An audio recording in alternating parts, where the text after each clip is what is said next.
if you think about it, a lot of the Islamophobias or the verses that they use and they kind of denigrate the Quran, they say, do not take Jews and Christians as your friends.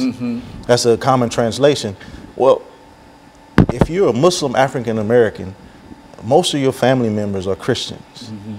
So if I was a new convert and I read this and it says this, I probably would put the book down. But that's a kind of a awkward translation of that.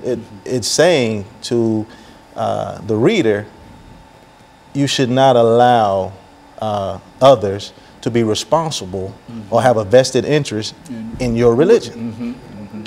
The Christians have a vested interest in their religion, the Jews have a vested interest in their religion, so you're to have a vested interest in your religion. I shouldn't depend on a Christian to tell me what time to pray. I'm a Muslim, I pray 5 times a day. I can't put that in their hands to be responsible for that. I have to be responsible for that myself. And when you start to think of that, where the term that they use as friend is kind of, you shouldn't translate it that way, you should use patron. And to give you an example of this, there's a tradition in Islam where they say you have a wali. And this tradition is sort of like times gone past where a young man, he would be interested in a young woman, and he would have enough respect to go to her parents and say, hey, I want your daughter's hand in marriage. And the parents would, you know, critique the guy, look the gentleman over and see if he was worthy of his daughter. So he had the father had a vested interest in it. This is the same kind of idea when we say don't take Jews and Christians as that, to have that vested interest or that type of friend. If you start to look at that on a much bigger scale or broader picture, all of us should take some kind of vested interest in our religion. Whatever we associate ourselves with, if we're African Americans, we should take some kind of vested interest in our own community and its development. We can't depend on others to take the lead for us in our community and its development.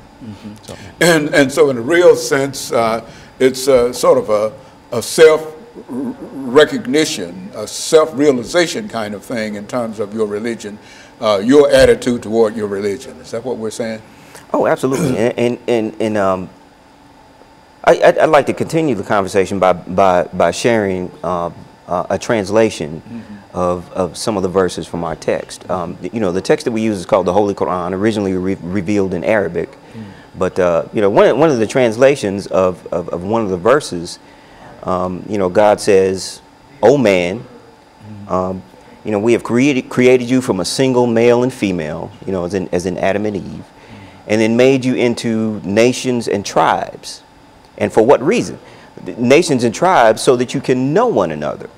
And the translation of that principle, to know one another, it's an Arabic word, ta'arraf, which really means to acknowledge or to recognize. The point being, he's created differences in creed or religion or race or skin tone or whatever it is that we happen to be, so that we can recognize the good in each other, so that we can benefit from each other. That's the point. And then the verse goes on to say that the most honored of you in God's sight are the most righteous.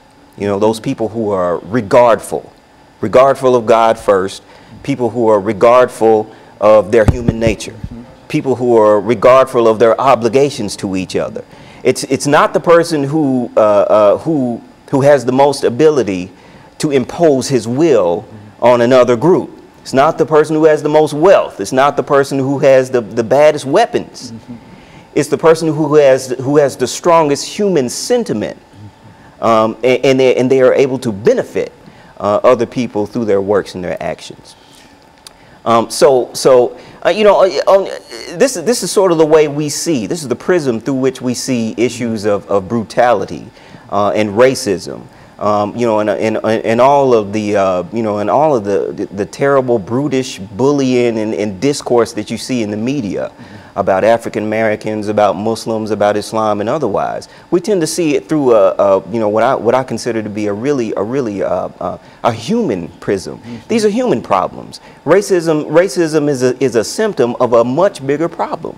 You know, we feel that you know, people who perpetrate these kinds of crimes, of oppression and brutality and hate and that sort of thing. These things come as a result of underdeveloped human sentiment.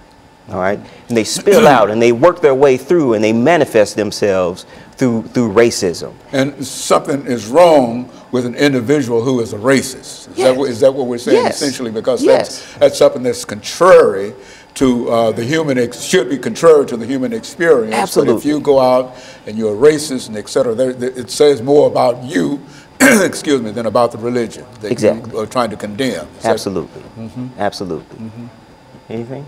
And of course, we've got about 2.5 or 3 minutes here to give the two of you opportunities to make some additional statements in reference to. So you asked a question. You said that it was